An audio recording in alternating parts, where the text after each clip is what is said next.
श्रीमती विमला देवी और श्री मथुरा प्रसाद जी की लाडली बेटी साहित्यकार डॉक्टर नीरजा माधव जी का जन्म उत्तर प्रदेश के जौनपुर जिले में हुआ। नीरजा जी ने विश्व के प्रतिष्ठित बनारस हिंदू विश्वविद्यालय से अंग्रेजी साहित्य में पीएचडी की है। नीरजा जी ने महत्वपूर्ण विषयों को चुनकर लिखा। उपन्यास, कहानियाँ, कविताएं, ललित निबंध जैसे महत्वपूर्ण साहित्यिक विधाओं में नीरजा जी ने अपनी लेखनी चलाई। आप राष्ट्रीय पुस्तक न्यास की पूर्व ट्रस्टी रही हैं और वर्तमान में नीरजा जी आकाशवाणी प्रसार भारती की असिस्टेंट डायरेक्टर हैं। नीरजा माधव, उत्तर प्रदेश। आप हिंदी की लेखिका हैं। ये पुरस्कार आपको हाशिए पर खड़े लोगों के लिए हिंदी साहित्य के जरिए कार्य करने की दिशा में सम्मान के रूप में दिया जा रहा है।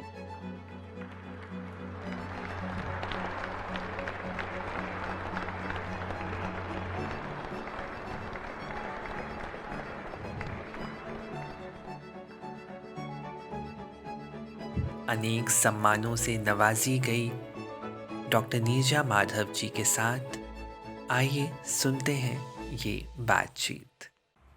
नमस्कार, मैं हूं विशाल पांडे और आप हैं साहित्य, कला एवं संस्कृति के समृद्ध मंच कस्तूरी पर। आज मंच पर बातचीत करने के लिए हमारी खास मेहमान हैं साहित्यकार डॉक्टर नीरजा माधव जी। नमस्कार नीरजा जी, बहुत बहुत स्वागत है आपका कस्तूरी पर। बहुत बहुत धन्यवाद विशाल जी कि आपने इस कस्तूरी के मंच पर हमें आमंत्रित किया। नीरजा जी, बहुत सारी बातें आपके रचना संसार पर करूँगा, आपके व्यक्तिगत जीवन पर करूँगा, लेकिन शुरुआत चाहूँगा मैं जानना कि बचपन किस तरह का बीता और कहाँ पढ़ाई लिखाई हुई, किस तरह, तो कुछ उसके बारे में जिक्र करें। विशाल, बचपन जैसे सबका बहुत अच्छा होता है, चाहे जैसे भी बीता हो, लेकिन बचपन सुंदर ही होता है, सुखद ही होता है। तो मेरा भी सुखद और सुंदर बचपन है। गांव में पैदा हुई थी। पिताजी शिक्षक थे, माँ गृहिणी थी, धर्मनिष्ठ एक स्त्री थी। तो एक संस्कारिक परिवार के बीच में 4 भाई बहन, 2 भाई 2 बहन, तीसरे नंबर पर मैं। तो शुरुआती दौर में मेरी जो प्रारंभिक शिक्षा हुई वो गांव का जो प्राथमिक विद्यालय होता है उसमें मेरी पढ़ाई लिखाई हुई। और आप समझ सकते हैं कि गांव में किस तरह से पहले लोग पढ़ा करते थे। आम के पेड़ पर चढ़कर आम तोड़ने से लेके और धूल धूसरित होके और धूल में खेलने तक, वो मिट्टी की महक याद है, वो जो मिट्टी जिसने मेरा पालन पोषण किया। तो वहाँ से मेरी शिक्षा शुरू हुई और काशी हिंदू विश्वविद्यालय वहाँ तक गई। वहाँ से मैंने एमए किया अंग्रेज़ी में, पीएचडी किया वहीं से, बीएड भी किया वहीं से, सितार में डिप्लोमा भी किया मैंने वहीं से। तो ये कह सकते हैं कि बचपन में अपने वहाँ प्राइमरी स्कूल में पेड़ पर चढ़ना सीखा आम तोड़ने के लिए, पेड़ के ऊंची डाल पर। और काशी हिंदू विश्वविद्यालय ने मुझ में वो हौसला भरा कि मैं शिखर को छूने का प्रयास करूं। और साहित्य और कला, जो बचपन में आपने कहा कि माँ जो धर्मनिष्ठ महिला थी, वो संस्कार आपको मिले और कला और संस्कृति को समृद्ध करने का जो वो जज्बा आप लेकर चली, वो अभी भी आपकी रचनाओं में हमें देखने के लिए मिलता है। नीरजा जी, मैं जानना चाहूँगा, आप आकाशवाणी में असिस्टेंट डायरेक्टर हैं, वो नौकरी करती हैं, और फिर लेखन जो बिल्कुल एकांत मांगता है, और उसके बाद घर की भी जिम्मेदारी, कैसे सब चीज़ों का प्रबंधन कर पाती हैं, उसके बारे में ज़रूर कुछ कहना चाहिए। विशाल, एक बहुत छोटा सा उदाहरण हम लोग हर दिन देखते हैं अपने आसपास। कभी आप अपनी छत पे जाइए, कभी आप पत्थरों के बीच में, ईंट के बीच में देखिए कि पीपल जो होता है वो निकल ही आता है जी, है ना। तो अगर आपके भीतर वो छटपटाहट, वो जिजीविषा, वो लिखने की बेचैनी है, तो आप समय निकाल लेंगे। आप चाहे कितने भी व्यस्त हों अपनी नौकरी में, अपने परिवार में, समाज में, लेकिन जिस समय लेखन करना होता है तो लेखन के लिए वो समय निकल जाता है। भले वो अपनी नींद की कटौती करके आप कर लें, चाहे अपने परिवार का थोड़ा सा समय मांग लें। तो मैंने यही किया है कि नौकरी तो की मैंने, उसके साथ साथ थोड़ा बच्चों का समय, मैं ये कहती हूँ कि एक थोड़ा सा अन्याय तो हुआ कि जो बच्चों का समय था, पति का समय था, उसमें से थोड़ा सा समय मैंने चुराया अपने लेखन के लिए। लेकिन ज़्यादातर तो अपनी नींदें मैंने गायब की हैं। अपनी नींदों को मैंने एक तरह से कहा जाए कि उनको समर्पित किया है लेखन को। तो परिवार का कितना सहयोग मिलता है अभी लेखन में आपके? देखिए, परिवार आपको लिखते समय कुछ ना बोले, यही सबसे बड़ा सहयोग होता है। जी। हाँ, बच्चे आपसे कोई और डिमांड, कोई अपनी फरमाइश ना करें, ये बहुत बड़ा सहयोग बच्चों का है। तो ये सारे सहयोग मिले, लेकिन उस बीच में अगर हमें लगा कि नहीं, इस समय मुझे लेखन बंद करके, और मेरी ज़िम्मेदारी है कि मैं अपने बच्चों को समय दूँ, मैं अपने पति को समय दूँ, या कोई मिलने आया है मुझसे, मेरा शोध छात्र अगर मुझसे मिलने आया है, तो उस समय मैं अपना लेखन रोक देती हूँ। मैं उन लोगों को पूरा समय देती हूँ, जो भी मुझसे मिलने आता है या मेरा परिवार है। और मुझे खुद भी नहीं समझ में आता कि किस समय कब क्या लिखा जाता है, कितना कुछ लिख पाते हैं, कितना कुछ उसमें वर्थ होता है। वो तो आप जैसे पाठक, सहृदय पाठक होते हैं, वो जब कह देते हैं कि हाँ ठीक है, अच्छा लिखा है, तो लगता है हाँ ठीक है, कुछ अच्छा बन गया होगा। जी। मैं जानना चाहूँगा नीरजा जी कि आपके साहित्य पर अभी हम बातचीत करेंगे, लेकिन उसके पहले एक लंबे समय तक रेडियो की नौकरी आपने की। कोई ऐसा दिलचस्प सा वाक़या अगर हमारे दर्शकों के साथ साझा करना चाहें इस नौकरी के दौरान? देखिए, जो समय बीतता है जीवन का, चाहे वो किसी भी नौकरी में आप हों, तो कुछ ना कुछ खट्टे मीठे अनुभव तो आपके पास रहते हैं। अब नौकरी पाने से पहले यूपीपीसीएस में मेरा सिलेक्शन हुआ था शैक्षिक सेवा के लिए, जी। और उसी के आसपास यूपीएससी के द्वारा मेरा रेडियो और दूरदर्शन के लिए सेम कैडर में, मतलब क्लास 2 गेस्टेड मेरा हो गया चयन इसमें यूपीएससी से। तो पिताजी मेरे शिक्षक थे, तो उन्होंने कहा कि चूँकि तुम्हारे पास विकल्प है बेटा, क्योंकि मैं जानता हूँ, मैं शिक्षक हूँ, तो शिक्षा विभाग में जो तुम अधिकारी अगर बनोगी पीसीएस के द्वारा, यूपी पीसीएस के द्वारा, तो मुझे पता है कि प्रतिदिन धरना प्रदर्शन या जिंदाबाद मुर्दाबाद तुम्हारा जो टेम्परामेंट है वो नहीं झेल पाएगा। जी। तुम्हारा नेचर उस तरह का नहीं है। तो रेडियो और दूरदर्शन की नौकरी बहुत शांत है, कैडर भी वही है, लगभग सेंट्रल गवर्नमेंट की है, तो इसे कर लो। मुझे भी अच्छा लगा रेडियो में काम करना। दूरदर्शन में भी फिर मेरा कुछ दिनों के लिए ट्रांसफ़र हुआ था, फिर मैंने रेडियो में पुनः वापस अपना ट्रांसफ़र ले लिया, क्योंकि दूरदर्शन की जो वर्किंग है वो थोड़ा बहुत उलझाऊ है, जी। उसमें मैं बहुत एडजस्ट नहीं कर पा रही थी, क्योंकि मेरे लेखन के लिए समय मुझे भी चाहिए ना, थोड़ा कल्पना करने के लिए, थोड़ा सोचने के लिए। तो दूरदर्शन वो समय मुझे नहीं दे सकता था। रेडियो में था कि बिना किसी मेकअप के, बिना किसी तामझाम के मैं स्टूडियो में गई, और मेरी आवाज़ से मतलब है श्रोताओं को, मैंने बोला, कार्यक्रम में अपनी प्रस्तुति दी, और फिर अपने चैम्बर में आके मैं अगर खाली हूँ तो सोचने के लिए, कल्पना करने के लिए मैं फ्री थी, तो इसलिए मैं रेडियो में आ गई। अब रेडियो से संबंधित कुछ जो खट्टे मीठे अनुभव, तो खट्टे अनुभवों को नहीं बताएंगे। हर जगह ऐसे लोग होते हैं, थोड़ा दुराग्रही लोग होते हैं, थोड़ा ईर्ष्यालु लोग होते हैं, थोड़ा परेशान करने वाले लोग होते हैं, तो हम उसकी बात क्यों करें, कड़वाहटों की। यहाँ हम अपने श्रोताओं के साथ बैठे हैं तो एक अच्छे मूड में। साहित्य से ही संबंधित एक घटना हमें बार बार याद आती है। हमारे एक कलीग थे, अनाउंसर थे जी। उस समय, तो हमारे यहाँ स्पूल पर पहले रिकॉर्डिंग्स बजाई जाती थी, रिकॉर्डिंग होती थी, मिल्ट्रान पर हम लोग करते थे। तो स्पूल में आवाज़ें जब रिकॉर्ड हो जाती थी तो उस पर हम लोग एक कागज़ पर क्यू शीट बनाते थे, कि जैसे मान लीजिए इसमें विशाल पांडे की वार्ता रिकॉर्डेड है, तो हम लोग लिखते थे रिकॉर्डिंग डेट ये है, विषय ये है, विशाल पांडे। ऐसे ही एक बार पंडित विद्यानिवास मिश्र जी की हम लोगों ने रिकॉर्डिंग की, और क्यू शीट बना के रख दिया गया। डेट फिक्स हो गई, पंडित विद्यानिवास मिश्र जी की वार्ता प्रसारित होगी अमुक डेट पर, और सलीम राही जी ने वो किया था रिकॉर्डिंग वगैरह, वो उस समय प्रोग्राम एग्जीक्यूटिव थे, तो उन्होंने हिंदी वार्ता के अंतर्गत विद्यानिवास जी का किया था, और विद्यानिवास जी को, पंडित विद्यानिवास जी को उन्होंने बता भी दिया था कि अमुक समय पे आपकी ये वार्ता प्रसारित होगी। हमारे यहाँ थोड़ा सा कुछ कुछ बदमाश टाइप के जो लोग होते हैं आकाशवाणी के, पहले होते थे कि आपको परेशान करना है तो आपकी रिकॉर्डिंग में से क्यू शीट निकाल के किसी और स्पूल में डाल दिया और वहाँ की ले आके यहाँ डाल दिया। तो अब विशाल पांडे चले गए आम के अचार में। मान लीजिए आम का अचार किसी ने रिकॉर्ड किया है गृहलक्ष्मी कार्यक्रम के लिए या महिलाओं के कार्यक्रम के लिए, तो ऐसा ही कुछ हुआ होगा। अनाउंसर ने अनाउंसमेंट किया कि अब आप लोग सुनिए पंडित विद्यानिवास मिश्र की ये वार्ता, और जब उसने स्पूल प्ले किया तो उसमें आम का अचार बजना शुरू हुआ।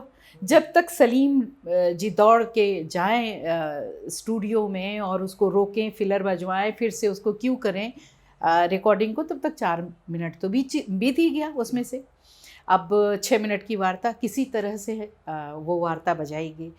तो लोगों को पता था कि पंडित विद्यानिवास मिश्र जी का विशेष स्नेह नीरजा माधव के लिए है, पुत्री की तरह मुझे स्नेह करते थे। तो सलीम जी को लगा कि नीरजा जी को लेकर जाते हैं। तो शायद पंडित विद्यानिवास मिश्र जी उस समय प्रसार भारती बोर्ड के मेंबर भी थे, तो उनसे सभी लोग थोड़ा सा डरते थे या उनका सम्मान करते थे। तो सलीम जी ने कहा नीरजा जी आपके साथ हम चलेंगे और एक्सक्यूज़ लेंगे कि ऐसा ऐसा हो गया था। हम और सलीम जी पहुँचे ऑफिस की गाड़ी से। पंडित विद्यानिवास मिश्र जी तुरंत ही आके बैठे थे अपने चौकी पर। तो कैसे आना हुआ पूछा उन्होंने। तो सलीम जी ने कहा कि वो असल में कल शाम को आपकी जो वार्ता प्रसारित होनी थी, बोले मैं कल कहीं चला गया था, सुन नहीं पाया। सलीम जी के चेहरे पर इतनी तसल्ली वाली मुस्कुराहट आई और उन्होंने कहा जी जी जी बहुत धन्यवाद, फिर से हम उसको शेड्यूल कर देंगे। तो उस तरह मतलब पहले आकाशवाणी की जो नौकरी हुआ करती थी इस तरह से टेंशन वाली होती थी ना कि कहीं कुछ गड़बड़ ना होने पाए, कहीं कुछ प्रसारण में गलती न चली जाए। तो ये सारे जो वाक़यात थे या जो कुछ भी घटनाएं थी, ये घटनाएं बार बार याद आती हैं और लगता है कि बड़े अच्छे भी दिन थे या बड़े क्रुशियल दिन भी थे। और आकाशवाणी ने बड़े बड़े साहित्यकार, कलाकार मुझे लगता है कि समाज को दिए भी हैं, बिल्कुल, बनाया है। बिल्कुल। और जिस टाइम पीरियड में आप काम कर रही थी तब से अब तक, और उस समय तो रेडियो का कितना बोलबाला था, क्योंकि सिर्फ रेडियो उस तरह का एक माध्यम हुआ करता था जिससे लोग कुछ ही देर में, जैसे आज एक एल्बम आता है या फिर एक गाना यूट्यूब पे रिलीज होता है, उस समय गाना अगर वहां पर रिलीज होता था और आता था तो वो कलाकार कितनी प्रसिद्धि पा लेता था। तो वो लंबा दौर आपने रेडियो में देखा। और रेडियो पर आपकी पुस्तक भी है, रेडियो का कला पक्ष, जो मीडिया के विद्यार्थियों के लिए जो रेडियो पत्रकारिता पे काम कर रहे हैं उनके लिए भी बड़ी महत्वपूर्ण पुस्तक है। मैं रचनाओं की बात कर रहा था, बहुत सारी रचनाएं आपने लिखी हैं जो भारतीय संस्कृति का मैं कहूँगा कि प्रतिनिधित्व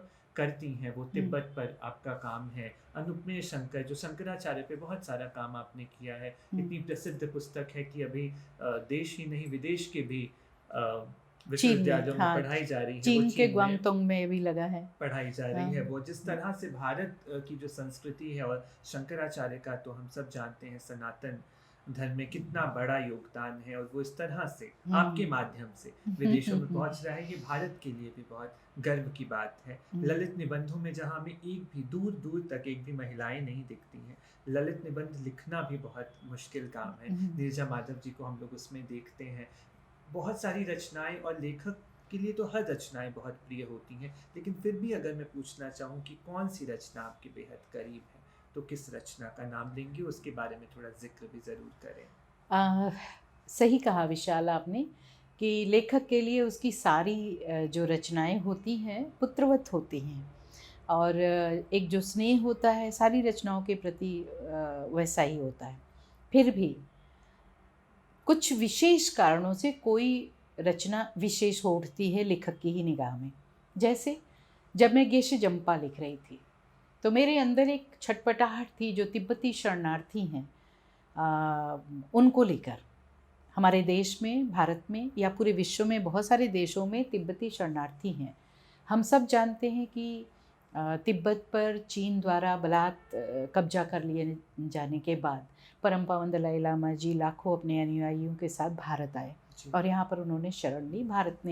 भारत का जो स्वभाव है, भारत ने बहुत सम्मानपूर्वक उन लोगों को रखा हुआ है।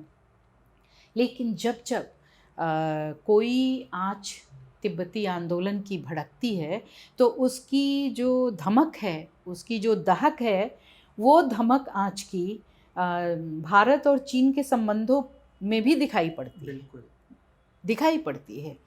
तो इसलिए मेरे मन में बार बार उठता था।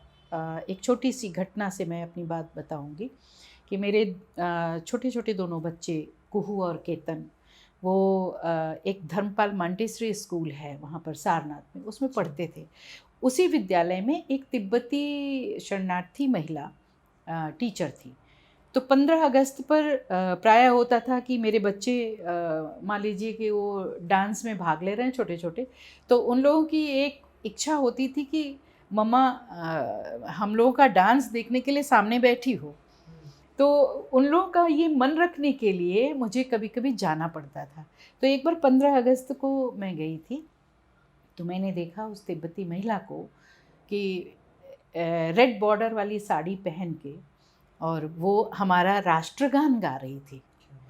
तो मुझे उस समय महसूस हुआ कि इस महिला के भीतर वो कितना बड़ा दंश होगा अपना देश न होने का, अपने देश का कोई राष्ट्रगान न गाने का, या ये विवशता कि उनका ड्रेस कुछ और होता है और वो आज हमारे स्वतंत्रता दिवस को मनाने के लिए साड़ी पहन रही है, मेरा ड्रेस पहन रही है, हमारे देश का परिधान वो धारण कर रही है। तो इसके मन में कहीं ना कहीं कोई पीड़ा तो होगी अपने देश से अलग होने का, शरणार्थी कहलाने का। बस उसी समय एक बीज मेरे भीतर आया कि नहीं, मुझे इन लोगों के जीवन पर कुछ लिखना है। रेडियो के लिए एक कार्यक्रम भी बनाया मैंने उस समय, मुझे आकाश चाहिए। लेकिन उस कार्यक्रम को तमाम उसमें विवादों के घेरे में डाल दिया गया विभाग द्वारा भी, कि अवार्ड के लिए उसको भेजा गया। फर्स्ट अवार्ड के लिए सुनने में आया कि फर्स्ट अवार्ड उसको मिल रहा है उस प्रोग्राम को। हमारे यहाँ इनोवेटिव प्रोग्राम बना करते थे जिनको कि ऑल ओवर इंडिया से कंपटीशन करवाया जाता था प्रोग्राम्स का पहले। अब तो ये सारी चीज़ें लगभग ख़त्म हो गई हैं। तो मैंने भी भेजा था उसको, क्योंकि उस समय प्रसार भारती नया नया हुआ था। तो मुझे लगा कि अब हम लोग थोड़ा स्वतंत्र हुए हैं, हम तिब्बत का मुद्दा उठा सकते हैं। मैंने उस कार्यक्रम को भेजा और पता चला मेरे डायरेक्टर के माध्यम से उस समय के कि उसको प्रथम पुरस्कार देते हुए भी फिर एकाएक उसको रोक दिया गया और ये कहा गया कि उस प्रोग्राम ऑफिसर को मेमो इशू किया जाए क्योंकि ये पॉलिसी के खिलाफ है। तो खैर मेमो भी नहीं मिला, अवार्ड भी नहीं मिला, लेकिन मेरे मन में आया कि मैं लिखूंगी ज़रूर, लिखने पर तो कोई पाबंदी नहीं है। और मैंने फिर वो उपन्यास लिखा, बहुत अध्ययन किया, उन लोगों के बीच जाकर इंटरव्यूज़ किए। तिब्बती संयोग से सारनाथ में टिबेटन इंस्टीट्यूट है जिसके डायरेक्टर थे उस समय, इस समय वाइस चांसलर हैं।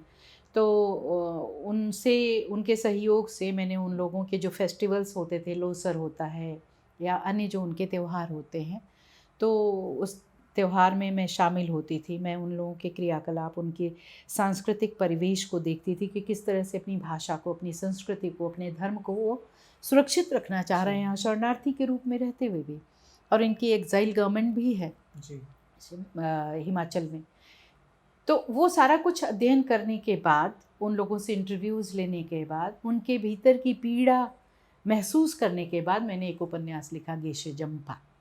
उसी का अगला भाग हमने लिखा, देनपा तिब्बत की डायरी। और फिर मैंने एक बाइलिंगुअल पोएट्री कलेक्शन लिखा, फ्री टिबेट।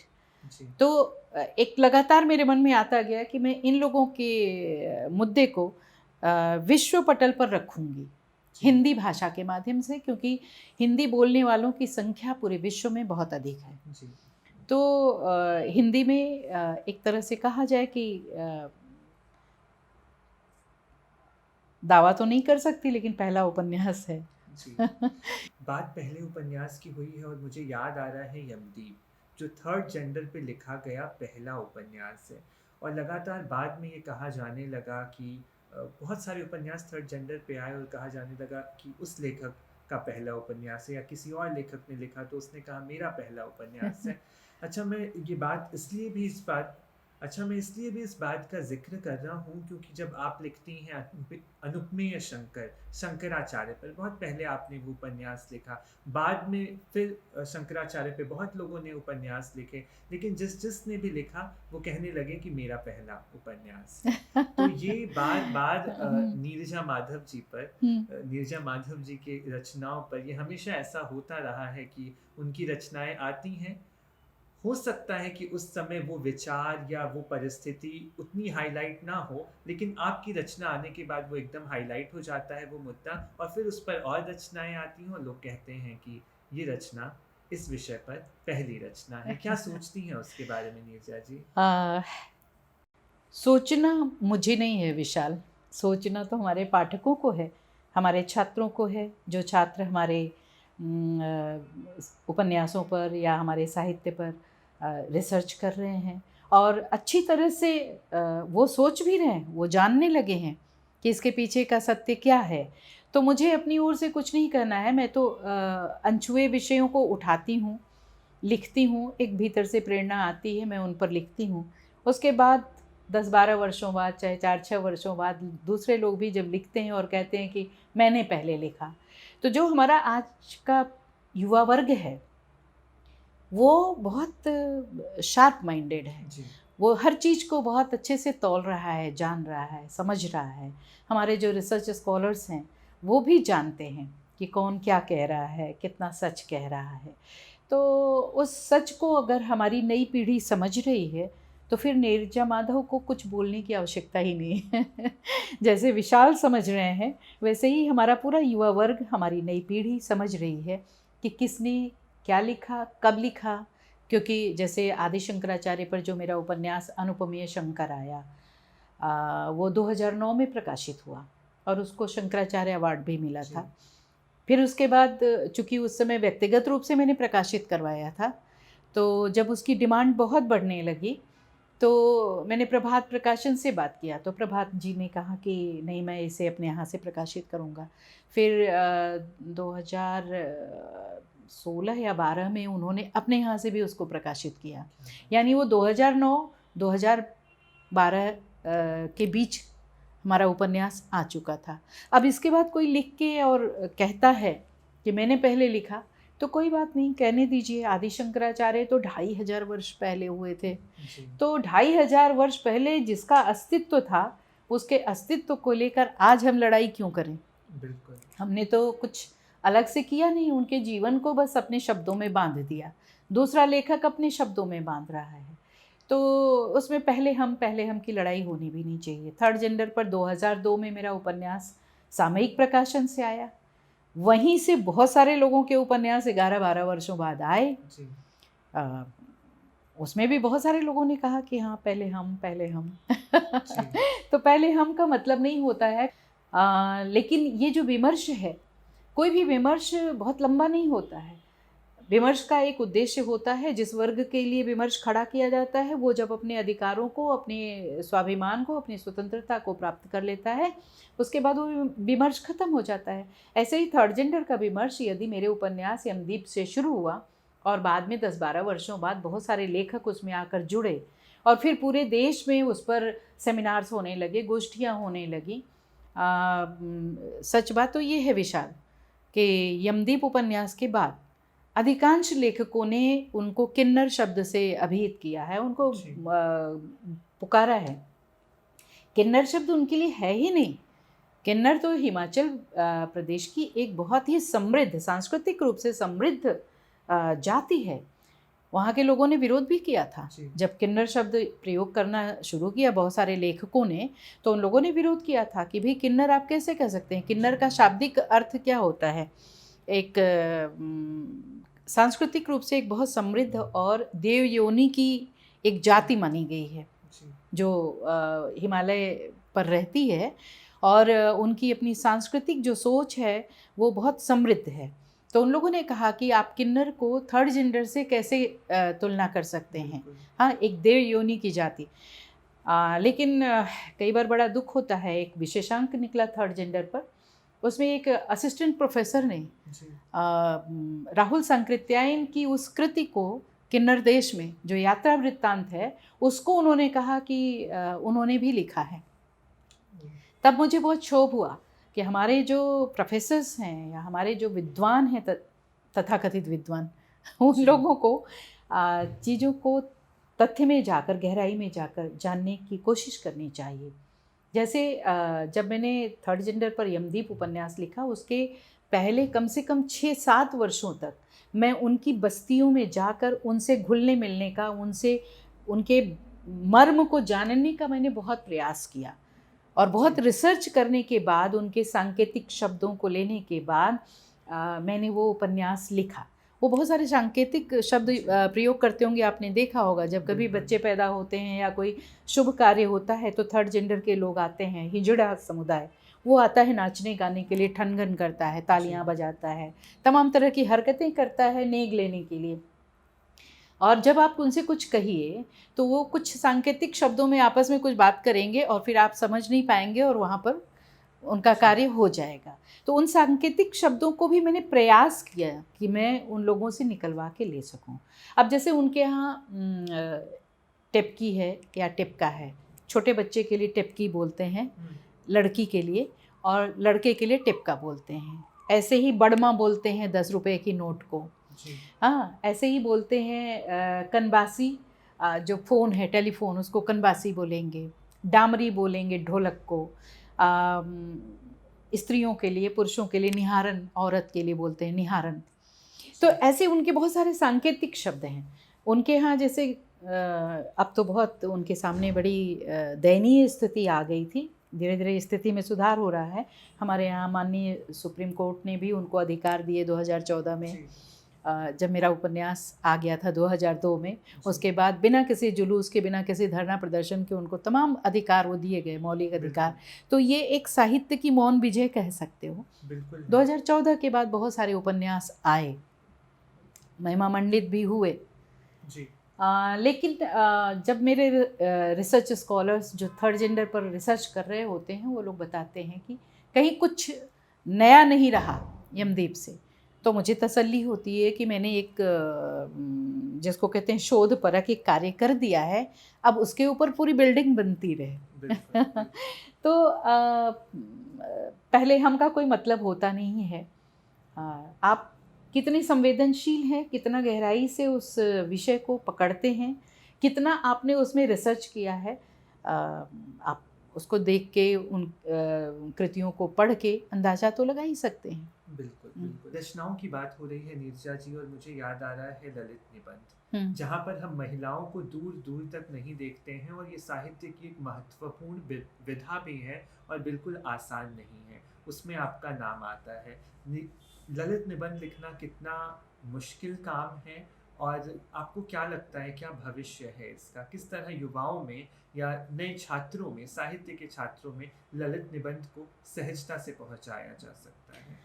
देखिए, पाठ्यक्रम एक ऐसा माध्यम है जिसके द्वारा नई पीढ़ी को या छात्रों को विविध विधाओं से परिचित कराया जाता है जी। लेकिन इधर आज़ादी के बाद कई दशकों से हमारे पाठ्यक्रम इतने विकृत बनाए गए। विकृत मैं इसलिए कह पा रही हूँ कि स्त्री पुरुष संबंध, प्रणय संबंध, देह विमर्श, यही सारी बातें पाठ्यक्रमों में भी रखी गई, जिसके कारण हमारी जो नई पीढ़ी है, जो बहुत गंभीर साहित्य है, जो गंभीर विषय हैं, उन गंभीर विषयों से थोड़ी अछूती सी रहती गई। जैसे ललित निबंध की बात आप कर रहे हैं, आपने पंडित विद्यानिवास मिश्र जी को पढ़ा होगा, आपने हजारी प्रसाद द्विवेदी को पढ़ा होगा। जितने भी ललित निबंधकार हैं, हमारे एक श्रृंखला है पुरुषों की, पुरुष ललित निबंधकार। तो उन लोगों को पढ़ना, उन ललित निबंधों को समझना, वास्तव में अपने प्राचीन साहित्य को, अपनी प्राचीन संस्कृति को समझना है जी।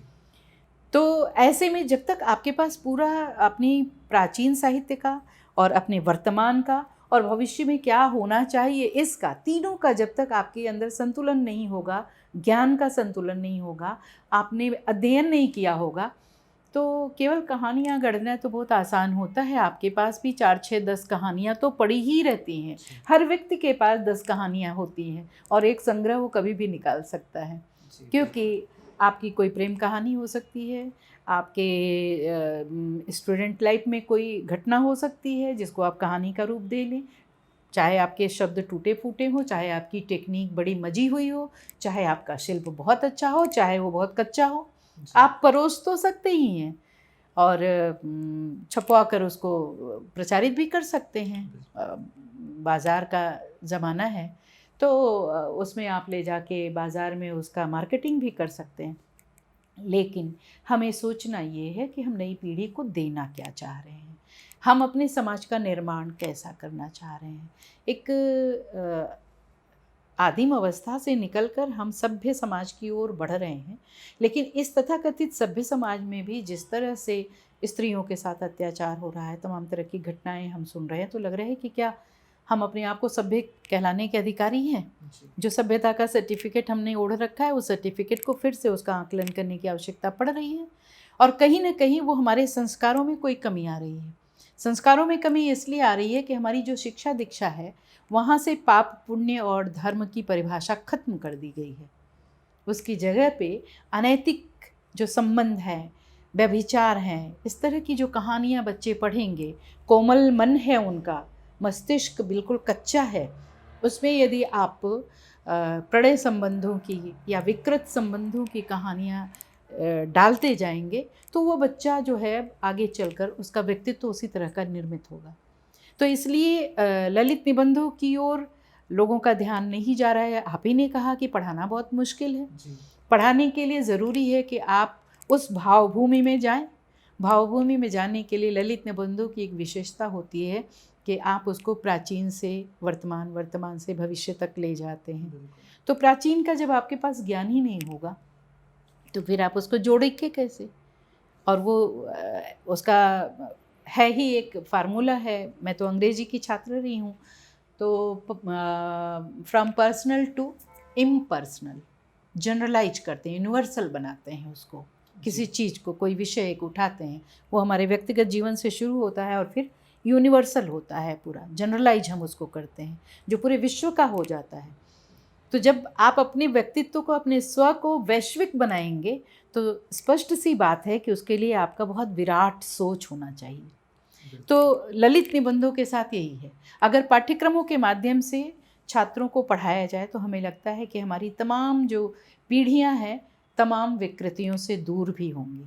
और ये साहित्य की बड़ी जिम्मेदारी भी है कि समाज उतना खूबसूरत बने जितना साहित्य में, और साहित्य को जितनी ज़रूरत है उसको बनाने की। नीरजा जी, नई पीढ़ी भी लिख रही है और खूब लिख रही है। आपने अभी कहा कि बाज़ार का ज़माना है और आप लिखिए और छपवा लीजिए, वो बहुत सहज हो गया है आज के वक्त में। आप कितनी आश्वस्त हैं नई पीढ़ी के लेखन से? सक्रियता बहुत अच्छी है, लेकिन बहुत नई पीढ़ी में एक जल्दबाजी है। असल में क्या है कि उनके हाथ में एक मोबाइल है, मोबाइल के रूप में पूरा विश्व उनके हाथ में है। वो जब कभी भी नेट पर जाएंगे और जिस भी चीज़ को सर्च करना चाहेंगे उसमें मिल जाएगा, भले ही वो इन्फॉर्मेशन गलत हो। जैसे एक बार हम सूरदास के एक पद को, मैया कभी बढ़ेगी चोटी, इसको खोज रहे थे, तो मैया कभी बढ़ेगी चोटी तो शुरू हुआ और उसके बाद बीच वाले जो पंक्तियाँ थीं वो दूसरे सूरदास की ही पंक्तियाँ दूसरे पदों की उठा के यहाँ पे डाल दी गई थी। अब हमारा नया विद्यार्थी तो नहीं जानेगा ना कि सूरदास ने इस वाले पद में अपने क्या लिखा था। तो अब अगर गूगल सर्च पर या मोबाइल पर आप सर्च करके और साहित्य पढ़ना चाहेंगे और साहित्य लिखना चाहेंगे तो कुछ ऐसी ही गलतियाँ होती चली जाएंगी। तो आपको लगता है कि अभी बहुत सहज और थम कर, मतलब शॉर्टकट ना अपनाते हुए? शॉर्टकट नहीं अपनाना चाहिए, अध्ययन करना चाहिए। अगर आपको कालजयी रचनाकार बनना है या बहुत लंबे समय तक के लिए लोगों के मस्तिष्क में बने रहना है तो वो रास्ता थोड़ा लंबा होता है, वो रास्ता थोड़ा धैर्य का होता है, जिसमें कि आपको अपना अध्ययन भी करना है, ज्ञान को अपने पुष्ट करना है और पुष्ट करने के बाद ही आप उसे लिखिए। केवल सुनी सुनाई बातों को या किसी घटना को थोड़ा चटपटा बना के, जैसा कि आजकल फैशन है, बहुत सारी हमारी लेखिकाएं ऐसा कर रही हैं कि कोई एक अपने जीवन का या कहीं से भी सुनी हुई घटना का एक चटपटे ढंग से प्रदर्शन करते हुए, उसका वर्णन करते हुए, वो स्त्री विमर्श के नाम पर, देह विमर्श के नाम पर वो बहुत कुछ परोस रही हैं। और उससे क्या हो रहा है कि स्त्री और पुरुष के बीच में एक खाई पैदा हो रही है। हम एक धरती को दो भागों में नहीं बांट सकते हैं कि एक में स्त्री रहेगी, एक में पुरुष रहेगा। सामंजस्य बना के चलना है। और हमारी बहुत सारी ऐसी लेखिकाएं हैं जो स्त्री पुरुष के बीच में बहुत खाई पैदा कर रही हैं। पितृसत्ता बहुत शोषण करने वाली है, शोषक है। हमारे निर्णयों पर उसका अधिकार है, हमारे व्यक्तित्व पर उसका अधिकार है, हमारी सोच पर। अरे कैसी बात कर रही हो? आज की तारीख में भी घरों में निर्णय सारा तो महिला ले रही है, क्या होना है, कैसे होना है। और बच्चों का भविष्य क्या होगा, बच्चों को कहाँ पे, किसी बेटे की शादी होनी है तो शादी कहाँ होगी, ये सारा कुछ निर्णय वो लेती है। आप क्या खाएंगे, वो निर्णय एक स्त्री लेती है। तो हम ये कैसे कह सकते हैं कि हमें निर्णय लेने का कोई अधिकार नहीं है? हाँ, हम निर्णय लेने का कुछ कुछ अधिकार पुरुष को सौंप देते हैं अपनी ओर से। जैसे ज़मीन खरीदनी है तो हम नहीं जाएंगे किसी ज़मीन वाले से बात करने के लिए कि मुझे वो ज़मीन का प्लॉट चाहिए, भाई आप कितने में दोगे, क्या करोगे। हम उसको पुरुष को दे देते हैं, भैया आपका काम है, आप जाओ देखो जी। तो इसका ये मतलब नहीं हुआ कि पुरुष हमारे ऊपर शासन कर रहा है। हम भी तो शासन कर रहे हैं, तुमको लौकी ही खानी है तो ये शासन हमारा भी तो हुआ। तो अब इसको अगर हम अपने हीनता बोध के साथ जोड़ लें कि अरे हमें तो किचन या घर के भीतर समेट दिया गया है, नहीं, हम घर के बाहर भी तो गए हैं। और जिस समय हम पढ़ रहे थे, मेरे पिताजी एक पुरुष ही तो थे, वो मुझे अवसर ना देते पढ़ने का, तो क्या मैं आज आपके साथ यहाँ बैठ के बात कर रही होती? तो कैसे मैं पूरे समुदाय को दोषी मान लूँ कि वो मुझे निर्णय नहीं लेने देता या मेरे उन्नति में वो बाधक है? वो हमारी उन्नति में दोनों का सामंजस्य है। मेरी माँ ने जैसे पालन पोषण किया तो मेरे पिता ने भी मुझे आगे बढ़ाया है। तो दोनों का रोल रहा है, दोनों की भूमिका रही है। तो हमें थोड़ा एक समझ कर चलना होगा कि केवल चर्चा में बने रहने के लिए हम ऐसा कोई साहित्य न दें जिससे हमारी पीढ़ियाँ बिगड़े, जिससे हमारी पीढ़ियों का मनो मस्तिष्क जो है वो विकृत हो। हम ऐसा कुछ न दें जिससे कि संबंधों में खटास आए। हम ऐसा साहित्य न दें जिससे हमारी नई पीढ़ी किसी भी पुरुष पर विश्वास न करे। कुछ लोग ऐसा भी लिख रही हैं कि व्यक्ति अगर उसको पढ़ ले, उनके उपन्यासों को और उनकी कहानियों को, तो उसे अपने मौसा, चाचा, ताऊ सब पर से विश्वास हट जाएगा कि सब बहुत पापी होते हैं, बहुत शोषक होते हैं। और इस तरह अगर रिश्तों का विघटन होता रहा तो ये जो सुंदर समाज की हम कल्पना हर बार करते हैं नीरजा जी, वो खत्म हो जाएगा। फिर तो हमारी धरती पर से जो सौंदर्य है परिवार का, एक दूसरे के प्रति स्नेह का, प्रेम का, वो सब खत्म हो जाएगा। और मुझे लगता है कि साहित्य का काम सिर्फ जोड़ने का होता है और यही काम सबसे खूबसूरत और बड़ा काम है। नीरजा जी, साहित्य पर हम बात कर रहे थे, मैं जानना चाहूँगा पढ़ने लिखने के अलावा और क्या क्या शौक रखती हैं?